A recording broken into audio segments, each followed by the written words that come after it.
मैं एक घर के करीब से गुजर रहा था कि अचानक से मुझे उस घर के अंदर से एक बच्चे की रोने की आवाज आई। उस बच्चे की आवाज में इतना दर्द था कि अंदर जाकर वह बच्चा क्यों रो रहा है ये मालूम करने से मैं खुद को रोक ना सका। अंदर जाकर मैंने देखा कि एक माँ अपने 10 साल के बेटे को आहिस्ता से मारती और बच्चे के साथ खुद भी रोने लगती। मैंने आगे होकर पूछा, बहन जी, आप इस छोटे से बच्चे को क्यों मार रही हो जबकि आप खुद भी रोती हो? उसने जवाब दिया, भाई साहब, इसके पिताजी भगवान को प्यारे हो गए हैं और हम लोग बहुत ही गरीब हैं। उनके जाने के बाद मैं लोगों के घरों में काम करके घर और इसकी पढ़ाई का खर्च बामुश्किल उठाती हूँ और ये कमबख्त स्कूल रोजाना देर से जाता है और रोजाना घर देर से आता है। जाते हुए रास्ते में कहीं खेल कूद में लग जाता है और पढ़ाई की तरफ जरा भी ध्यान नहीं देता है, जिसकी वजह से रोजाना अपनी स्कूल की वर्दी गंदी कर लेता है। मैंने बच्चे और उसकी माँ को जैसे तैसे थोड़ा समझाया और चल दिया। इस घटना को कुछ दिन ही बीते थे कि एक दिन सुबह सुबह कुछ काम से मैं सब्जी मंडी गया तो अचानक मेरी नजर उसी 10 साल के बच्चे पर पड़ी जो रोजाना घर से मार खाता था। मैं क्या देखता हूँ कि वह बच्चा मंडी में घूम रहा है और जो दुकानदार अपनी दुकानों के लिए सब्जी खरीद कर अपनी बोरियों में डालते तो उनसे कोई सब्जी जमीन पर गिर जाती थी, वह बच्चा उसे फौरन उठाकर अपनी झोली में डाल देता। मैं ये नजारा देखकर परेशानी में सोच रहा था कि ये चक्कर क्या है। मैं उस बच्चे का चोरी चोरी पीछा करने लगा। जब उसकी झोली सब्जी से भर गई तो वह सड़क के किनारे बैठकर उसे ऊंची ऊंची आवाजें लगाकर वह सब्जी बेचने लगा। मुंह पर मिट्टी, गंदी वर्दी और आंखों में नमी। ऐसा महसूस हो रहा था कि ऐसा दुकानदार जिंदगी में पहली बार देख रहा हूं। अचानक एक आदमी अपनी दुकान से उठा जिसकी दुकान के सामने उस बच्चे ने अपनी नन्ही सी दुकान लगाई थी। उसने आते ही एक जोरदार लात मारकर उस नन्ही दुकान को एक ही झटके में रोड पर बिखेर दिया और बाजुओं से पकड़कर उस बच्चे को भी उठाकर धक्का दे दिया। वह बच्चा आंखों में आंसू लिए चुपचाप दोबारा अपनी सब्जी को इकट्ठा करने लगा और थोड़ी देर बाद अपनी सब्जी एक दूसरे दुकान के सामने डरते डरते लगा ली। भला हो उस शख्स का जिसकी दुकान के सामने इस बार उसने अपनी नन्ही दुकान लगाई।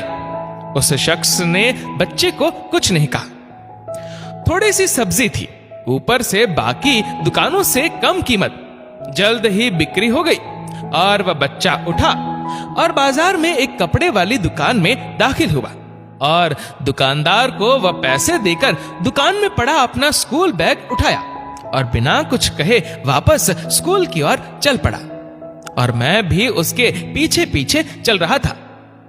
बच्चे ने रास्ते में अपना मुंह धोकर स्कूल चल दिया। मैं भी उसके पीछे स्कूल चला गया। जब वह बच्चा स्कूल गया तो 1 घंटा लेट हो चुका था, जिस पर उसके टीचर ने डंडे से उसे खूब मारा। मैंने जल्दी से जाकर टीचर को मना किया कि मासूम बच्चा है, इसे मत मारो।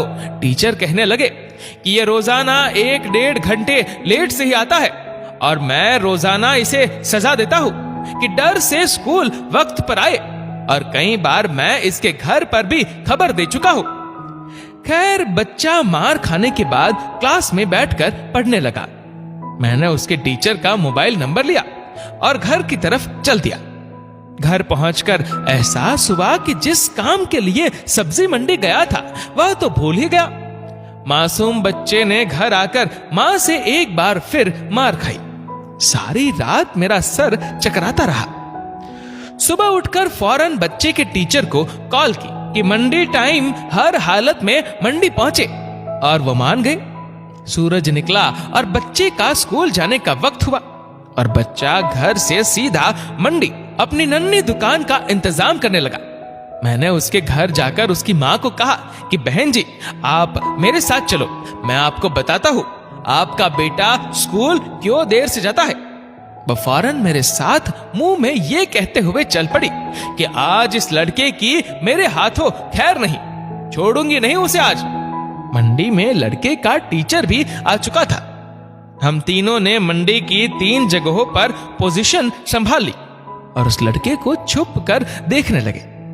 आज भी उसे काफी लोगों से डांट फटकार और धक्के खाने पड़े और आखिरकार वह लड़का अपनी सब्जी बेचकर कपड़े वाली दुकान पर चल दिया। अचानक मेरी नजर उसकी मां पर पड़ी तो क्या देखता हूं कि वह बहुत ही दर्द भरी सिसकियां लेकर लगातार रो रही थी और मैंने फौरन उसके टीचर की तरफ देखा तो बहुत शिद्दत से उसके आंसू बह रहे थे।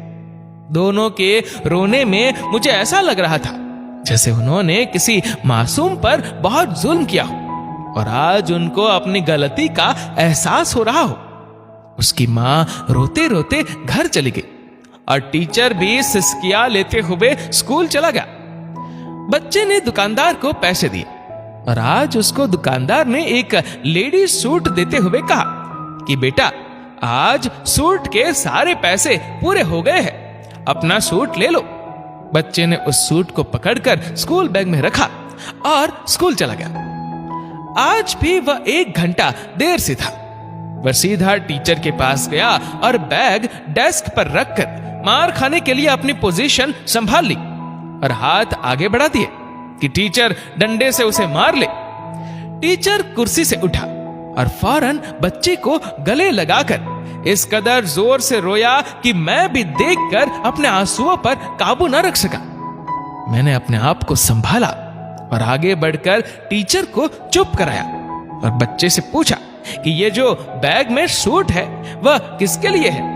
बच्चे ने रोते हुए जवाब दिया कि मेरी माँ अमीर लोगों के घरों में मजदूरी करने जाती है और उसके कपड़े फटे हुए होते हैं, कोई जिस्म को पूरी तरह से ढांपने वाला सूट नहीं, और मेरी माँ के पास पैसे नहीं है, इसलिए अपने माँ के लिए यह सूट खरीदा है। तो यह सूट अब घर ले जाकर माँ को आज दोगे? मैंने बच्चे से सवाल पूछा। जवाब ने मेरे और उस बच्चे के टीचर के पैरों के नीचे से जमीन ही निकाल दी। बच्चे ने जवाब दिया, नहीं अंकल, छुट्टी के बाद मैं इसे दर्जी को सिलाई के लिए दे दूंगा। रोजाना स्कूल से जाने के बाद काम करके थोड़े थोड़े पैसे सिलाई के लिए दर्जी के पास जमा किए हैं। टीचर और मैं सोचकर रोते जा रहे थे कि आखिर कब तक हमारे समाज में गरीबों के साथ ऐसा होता रहेगा। उनके बच्चे त्योहार की खुशियों में शामिल होने के लिए जलते रहेंगे, आखिर कब तक? क्या ऊपर वाले की खुशियों में इन जैसे गरीब का कोई हक नहीं? क्या हम अपनी खुशियों के मौके पर अपनी ख्वाहिशों में से थोड़े पैसे निकालकर अपने समाज में मौजूद गरीब और बेसहारों की मदद नहीं कर सकते?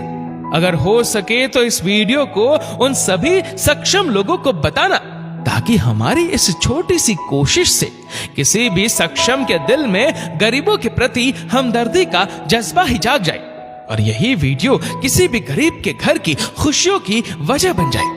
दोस्तों, इस वीडियो को लेकर आपकी क्या राय है नीचे कमेंट करके जरूर बताएगा, और अगर आपको वीडियो अच्छा लगा हो तो इस वीडियो को लाइक करेगा, शेयर करेगा ज्यादा से ज्यादा लोगों तक, और ऐसे ही और भी इंस्पिरेशनल वीडियोस के लिए सब्सक्राइब करें हमारे यूट्यूब चैनल को और फेसबुक पर फॉलो करें हमारे पेज को। धन्यवाद।